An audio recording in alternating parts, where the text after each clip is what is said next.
welcome to the X22 Report. My name is Dave, and this is episode 360, and today's date is May 7th, 2014, and the title of this episode is Manipulated Unemployment, Housing Declines, and Geopolitical Risk Equals Collapse. Because we need to go back in history for a second, and let's just go back prior to 2008, and let's hear what the government officials told us and the Fed officials told us. They were telling us that the subprime was contained, housing might dip a little bit, but they've never seen housing prices really crash at all. They've also told us that they weren't forecasting any type of recession in the near future, and then after the crash of 2008, they said they weren't going to monetize the debt. Pretty much everything they said turned out to be a complete lie, the opposite of what they were telling us. Fast forward to today, what are they throwing at us? They are throwing at us unemployment numbers that completely do not make any sense whatsoever. They don't match up to all the economic indicators. Everything that we're seeing from housing to retail and unemployment, it doesn't match. It makes no sense whatsoever. But they're keeping the illusion alive, and this is their job, because their whole agenda is not to help the American people. Their whole agenda is to help themselves and to keep their system alive so they can continually make more and more money. And this is what they've been doing. And we look around the world and we can see how they're pushing this all over the place. They are in the Middle East. I'm talking about the United States central bankers. They are in the Middle East. They are now in Central Africa, and they're bringing more troops into Central Africa. They are in Ukraine, and every place they've gone to, it is a complete disaster. It has not worked out for the people. Actually, most of the people in these countries have it worse off at this time. They completely put the countries into debt. They rob them of all the natural resources, and they keep the country militarily enslaved to a private Western central bank, and they put all their natural resources on the US dollar, and all they continually do is throw more and more debt onto these countries. Now, even those countries that weren't militarily taken over are treated the same way. Let's look at Greece, let's look at Cyprus, look at France, look at Spain. More and more debt is thrown onto these countries. The governments have to turn around and put more austerity on the people. It makes it harder for the people. The people suffer, but guess what? This does not help anything. It makes it worse. And as time goes on, each one of these countries continually decline. They rack up more and more debt. The people suffer, and it will not get better. And all we see is unemployment going up. And we look here in the United States, we see the same exact thing happening. The only difference is that the United States has the ability to print money, has the ability to overtake and switch governments in other countries to put their resources on the US dollar to keep that propped up here in the United States. And we are seeing that the people in the United States are not better off for this. Actually, it's starting to get worse now, and we're seeing this every single day. We look at the retail market, we look at the housing market, we look at the real unemployment figures. We can see that this whole entire situation, this economic catastrophe, is absolutely getting worse. It is not getting better, and this is a slow decline into an economic collapse. And this is what we are following. We are tracking this every single day, and we're watching all the signs and indicators to let us know that this economy is completely declining, and soon it will end up in a collapse. It happened during the Great Depression. It happened in 2008. They pumped it up, and here we are again. We are headed for a major, major collapse.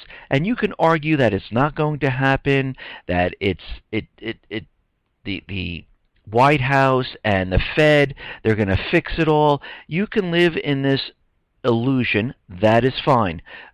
People did this back in 2008. People lived in the illusion that housing was going to continually go up. It will never fall. Jobs will continually get better and better, and people will continually make more money. And those people who stayed in that illusion pretty much lost everything. Here you have the chance of protecting yourself, protecting what you have, preparing for an economic collapse, preparing your family, instead of being surprised by a major collapse saying, what just happened? We are doing this every single day to make everyone understand how this all fits in together and what the central bankers, U.S. government plans are. Let's get into the economic collapse news. Now, out in Cyprus, we understand they had bail-ins and bailouts and capital controls. And what they're doing right now is they're holding meetings and they're fighting all these bad loans, the rising unemployment, and an economy that is not going anywhere. And these meetings are taking place to try to restart the economy because of all these bail-ins and bailouts. It's going nowhere. It's actually going the way Greece has gone, and it's getting more and more difficult in Cyprus. People still can't transfer their money out of the country or take all of their money at this time. So what we're seeing right now in Cyprus is that things are getting much worse. It's getting harder for the people. The people are suffering. The people in Greece are suffering. The people in France, Spain, Italy, everyone has had enough of what is going on here. Now here in the United States, what we're seeing now is that non-farm productivity fell most in a year at 1.7% in the first quarter, notably worse than the 1.2% drop that was expected. So we can see the first quarter of this year is really a lot worse than they're even telling us. Of course, they're blaming this all on the weather, and that's what we should be looking at. But like I said in my report yesterday, the spending that people are doing is exactly consistent month on month from January to April. So it doesn't look like the weather really kept them inside and kept them from spending their money. They are actually keeping their money at this time, and most of the people, their credit is probably maxed out at this point and they can't get more credit cards. So we're seeing a lot of this credit spending pretty much die down. Now, of course, in the corporate news, they're telling us, oh, credit, it's increasing. Yeah, this is car loans and student loans. They're giving out car loans to the subprime people. They're pumping this up in that way. But if we look at the jobs, and we're seeing that Amazon, I remember way back before the Christmas season, Amazon was going to hire 70,000, just thousands upon thousands of people. And what really happened is they've created this working poor where they can barely make any money working for Amazon in the warehouses, where they really can't sustain their living. But they do have a job, but they can't get out of the shelters. They can't really rent a place, and it's making it very difficult for them. And all these jobs that they hired, after the season was over, they let them go. They didn't keep them. And if we look at some of the stories, like Andrew Cummins, 43, working north of Chattanooga at an Amazon warehouse in Jeffersonville, Indiana.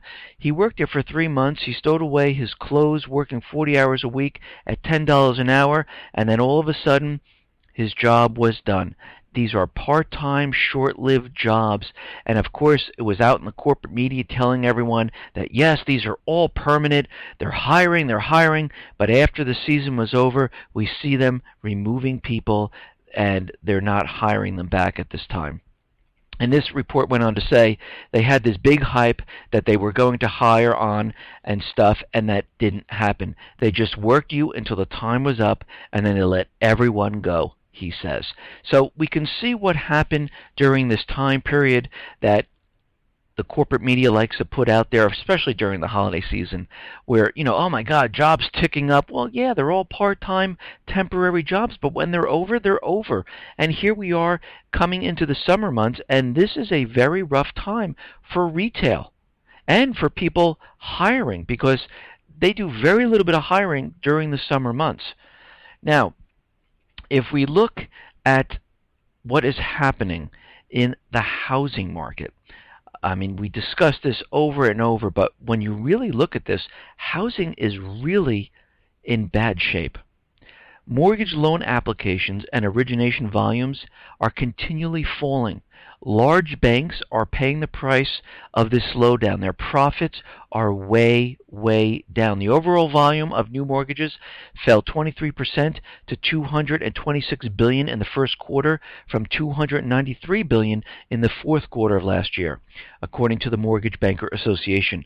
Total mortgage origination among the 10 largest banks dropped more significantly by 27.5% from the previous quarter to $88.8 billion and by 66.7% from the first quarter of 2013. So if we go back 1 year, refinancing mortgage originations are down 66.7%.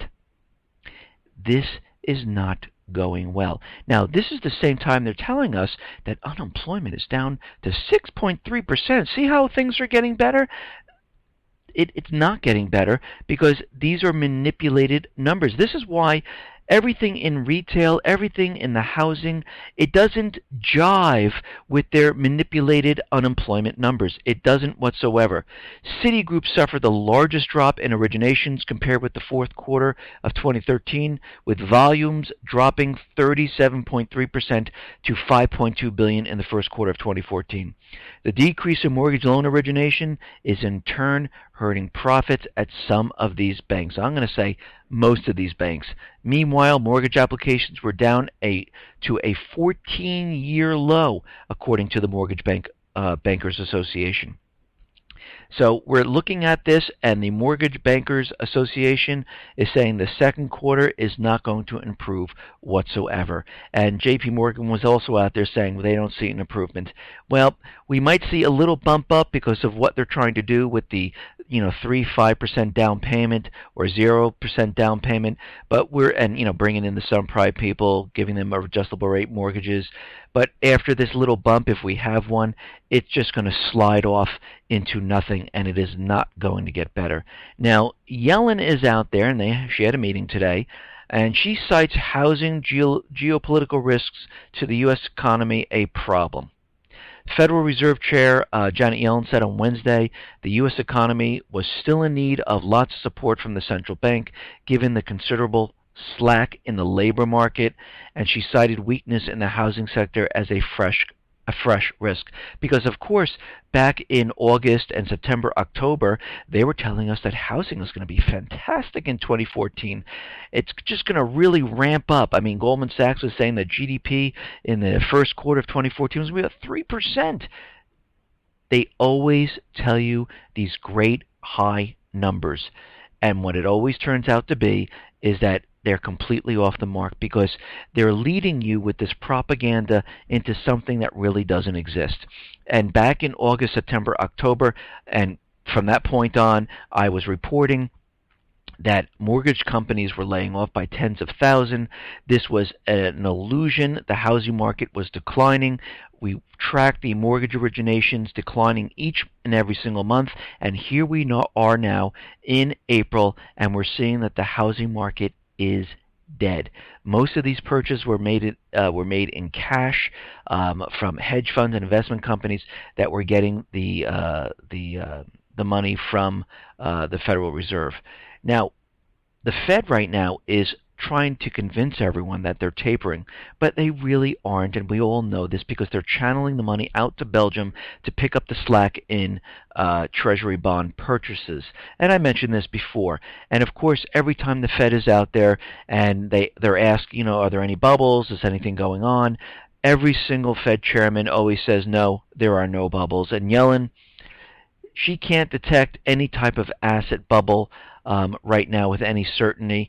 It doesn't look like there's any type of bubble forming whatsoever, and they always say this. And guess what happens after they tell you this? It's almost like Ben Bernanke telling us that they're not forecasting a recession, and all of a sudden, pop, everything came crumbling down. And this is what is happening at this time. Now, U.S. satellites see signs of imminent North Korea nuclear tests. Now, of course, they're zooming in, and they're saying this is a huge threat, and they're getting ready to detonate a nuclear weapon of some sort, and an unidentified senior U.S. official told CNN, of course it's unidentified, it's always an unnamed official, unidentified, told CNN that a tarp was spotted late last week covering one of the tunnel entrances, and this is the signal that they're going to do some type of detonation. Again, they're provoking every single nation that is not part of the private Western Central Bank system. Now, yesterday I reported on Eric Holder, how the United States is going to go down to Nigeria to help out the kidnapped girls, and of course we know that the United States is not going to help whatsoever. This is a front, an illusion of what they're going to do, and their real mission is to get into Nigeria and to bring troops in and to say, oh, we're going to restrict travel to Nigeria at this point. We're going to be closing the embassies in Nigeria. It's the same pattern they always use, and we will see this happen. Now, on the People, someone pointed out to me, and this is the forum on the X22Report.com site, about how the Chinese are there. And every single time something like this occurs, like that terrorist attack in the mall in Kenya and South Sudan, the Chinese are always there doing something. And whenever they're there, this is when they need to make some type, and I say they, United States government central bankers need to make a case of why we need to bring in military assets to the region. And lo and behold, yes, the Chinese are in Nigeria. And again, Nigeria has a lot of natural resources, and right now Nigeria has the largest economy in Africa and is an important partner of China in the continent. China and Nigeria have maintained close high-level communication, and the bilateral strategic partnership has been advancing. Of course, Nigeria will be loading up on yuan, removing the dollar from its reserves. They have the clearinghouse set up in Africa, and this goes on further to say that Chinese enterprises to expand investment in Nigeria's manufacturing sector, transfer technologies, and train personnel to increase local job opportunities. The two countries can further deepen bilateral cooperation in areas like textile, household appliance industries on the basis of their current economic and trade cooperation zones, while gradually expanding the scale and level of cooperation into other natural resources of mining oil, gold, and other minerals. Chinese private firms have entered Nigeria with a total investment of $800 million in the fields of agriculture, textile industry, construction materials, mining. This is why the United States is making, and the central bankers are making the case to move into Nigeria. And it always starts out like, oh yeah, we're going to go there and help. Oh, you know what, let's bring a couple other military officers down into the region to help out. Let's bring the FBI, CIA. You know what, for some reason there's fighting going on there when we're trying to capture this person, and war's starting to break out in other, areas, and you will see this intensify as more and more troops are being sent to Nigeria from the United States. And before you know it, what will happen is the embassies will be closed. You'll see that travel restrictions will be posted in this area.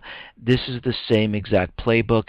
Every time they do this, it's because the Chinese are there. And if you look around the Middle East and in Africa, in every single place, the Chinese are there building up the infrastructure, using U.S. dollars to build up the infrastructure of these countries.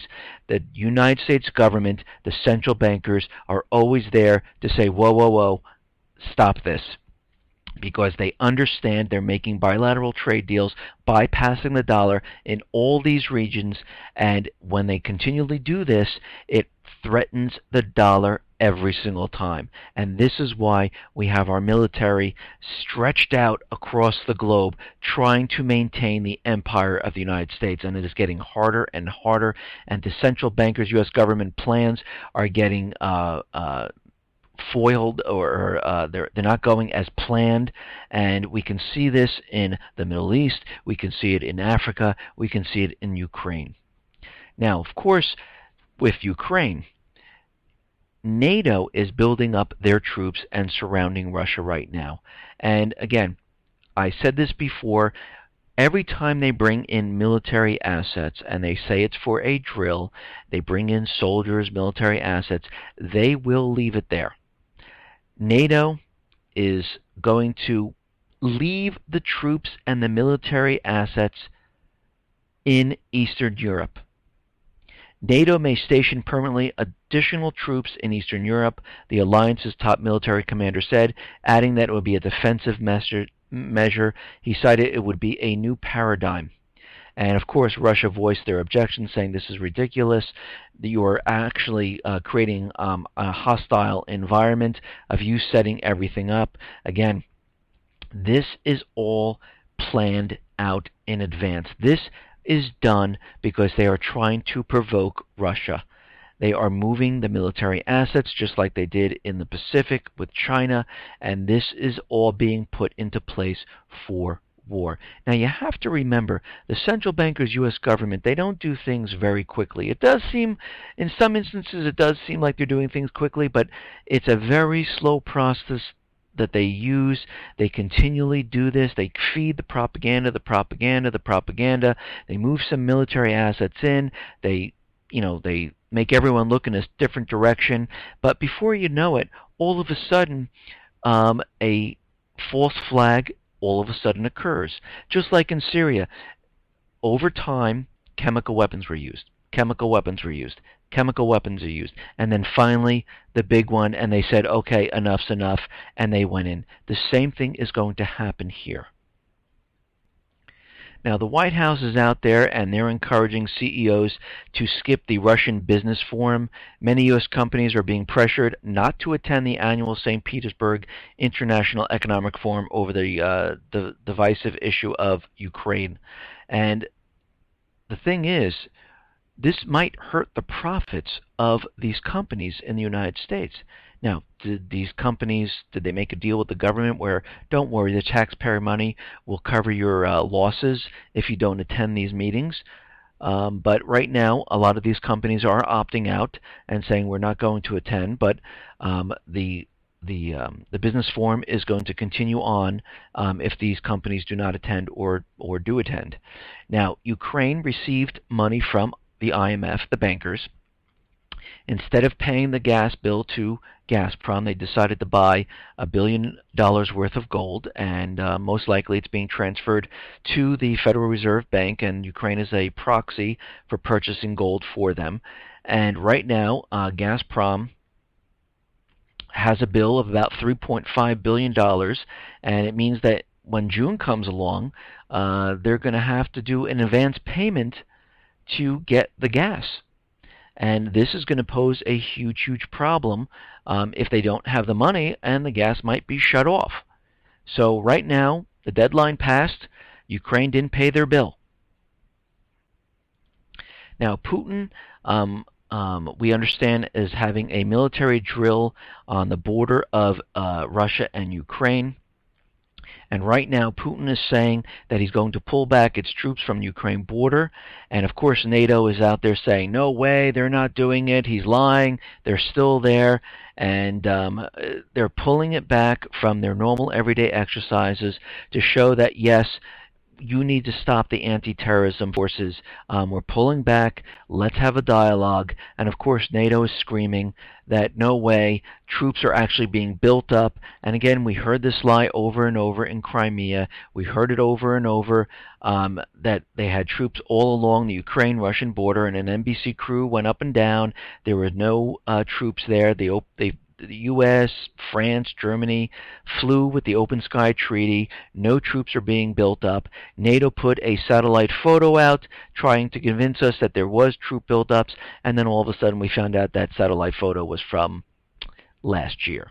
So we can see that the propaganda is still flying, and if Russia really wanted to invade, they would have done it already. There would be no problem. They would have just rushed in there, mowed down the entire Ukraine government, and taken over the country with ease. Actually, even before this, if they really wanted to start a war, they would have let the United States invade Syria at the time of the false flag event, and that was their perfect opportunity, and they could have gone all out with World War III. And we can see from their actions that they are not trying to do this at this point. Now, I'm not for Putin. I am an American, but I'm looking at the facts and their actions, not what these people are saying, because it's a lot of lip service here. I'm looking at actually what they have done and their actions, and the actions speak a lot louder than what they are saying. Now, it looks like the anti-terrorism forces are continuing with their agenda. They're not slowing down, and there's about 4,000 combatants supporting the Kiev authorities have been brought into Odessa. Reports that armed militants of the right sector fighters of the Kiev 1 Special Task Force battalions and ultras of the SC Dnipro have been brought into the city, and the overall number of the combatants propping up the Kiev regime exceeds around 4,000 right now. The most dangerous thing is that the local police have handed them the list of the pro-Federation movement activists, he said. In addition, we have the information the whole city is blocked by checkpoints. Traffic inside is practically paralyzed at this time. And what's very interesting about this, when I saw this, is that the local police handed them the list of the activists. And I've been saying this quite often here in the United States, where DHS has infiltrated the local authorities, where they all have to come into compliance. Right now, DHS is dormant because they are really put into place for the domestic terrorists controlling the American people. They're not interested in the other terrorists because pretty much those are all planned by the FBI, CIA, and the government. So they are dormant right now, waiting to be activated when the time comes. And I've always went back to that they've been creating social profiles on every single person and creating lists. And the local authorities will then take those lists and go after those people.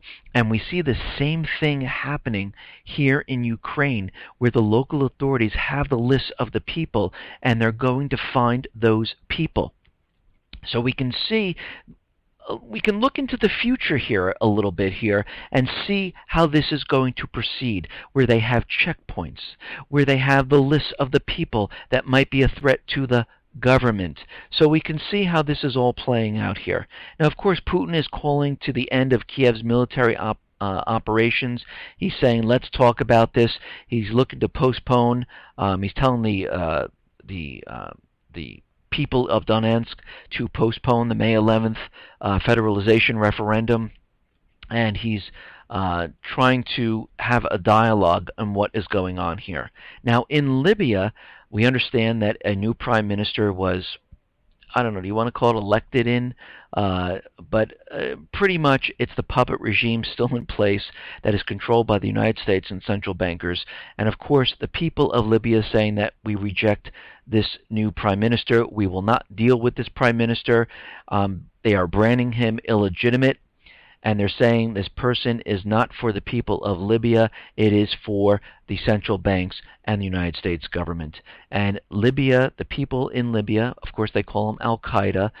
United States central bankers call them terrorists, but it is the people that are fighting back. Just like in Ukraine, as soon as these people criticized the government and went against the puppet regime, they were automatically called terrorists. The same thing's happening here in the Bundy Ranch. As soon as the people stood up to the government, they were then called domestic terrorists. So you can see how the government is working here. Now in Syria, we understand the elections are coming up, and right now about 70% of Syrians do support Assad ahead of the elections. So most likely Assad will win the elections, and this is going to be a problem with the central bankers of the United States government, because their whole thing is that the people do not like him, they don't want him, and once he's reelected, and of course Syria is calling in China, Russia, Brazil, Venezuela, all these countries to oversee the elections to make sure it is done properly. And this will be a huge problem for them to say that, you know, the people are not with Assad. And you can see why the government is setting up the opposition and calling them the government now, and giving them the embassies and giving them diplomatic status at this point. They're trying to convince everyone that this is the proper government there. And they're not in the country. They have no say in the country. And actually Assad is winning and pushing these rebels out. And this is why I think the United States government, the central bankers, are absolutely planning something. They're not bringing in all these anti-aircraft, anti-tank weapons, creating them and pretending that they are the government at this point, giving them a diplomatic type of title. This is not because, oh, let's just willy-nilly do this. This is because they are planning something big to happen. Now, in France, it looks like Telecom Orange, France's Telecom Orange, was hit by a huge cyber attack. About 1.3 million clients of the French telecommunication corporation Orange have been stolen. So their information is gone. They've taken it, and the hack includes mobile and land phone numbers, dates of birth, email addresses of the company's clients. Orange says the incident was detected over 2 weeks ago. On April 18th, the company did not rush to announce the breach in order to analyze the scale of the snatched data and they tried to work on the security gaps that were there. So we can see these cyber attacks are continually happening, and what is happening here is that the financial firms and energy firms right now are saying, and this is coming from 72% of them, are saying that they expect a huge cyber attack within the next 12 months. And 38% saying that it's highly likely that it will hit and hit very hard. So they're expecting something to come. And we have to go back to all our government officials who continually tell us that Syria is attacking CNN, Syria is attacking CENTCOM. I'm talking about the Syrian Electronic Army, that Al-Qaeda is here in the country running around in lone wolf packs. Syria is a launching pad for terrorists, and we're afraid that Americans are going to come back radicalized, and they'll be setting off bombs. And we can see how this is all being used over and over and over to convince us that something major is going to happen. And when Janet Napolitano was leaving office, she just said she didn't said it's not if, but when the cyber attack hits. And we can see what is going on here, and they're continually using this propaganda. Now, something interesting happened here in the United States. The Pentagon police, they were hit with a catastrophic network outage. Very interesting. The agency that manages the Pentagon Police Department and also runs networks and computers for the Office of the Secretary of Defense experienced a catastrophic network technological outage on January 3rd. And repairs, now get this, repairs may not be completed until January 2015, 1 year. And without access to the mission-critical systems needed to properly safeguard personnel and facilities, rendering the agency completely blind across the national capital region. So right now the Pentagon police are blind for 1 year. The Force Protection Agency provides security and services to 100 military buildings in Washington, Maryland, and Virginia. This is starting to look like a setup to me. It seems very strange that all of a sudden, back in January, and we're first hearing about it in May, something actually happened, and they don't have any of their systems to monitor anything at this point. And this is the Pentagon police. So it seems like something is completely being set up at this time. Now, the Syrian opposition is out there, and they are saying that Assad, the Syrian government, has now carried out over 60 chemical weapons attacks. And they're using this propaganda, and now it's up to 60. And of course, they can't prove any of this. They're just saying it because they're the new diplomatic government of Syria since the United States said so, and they're coming out with it, letting us know that Assad is using chemical weapons. So you can see what is going on here. The Pentagon police are blind right now. They're using the propaganda for Syria, weapons coming in. We had a dirty bomb incident in Ukraine. They are getting ready for something to go hot. When the exact time is, we don't know, but it will go hot. Listen, everyone, thanks a lot for listening. Be well, be safe, and especially be prepared. Thanks a lot.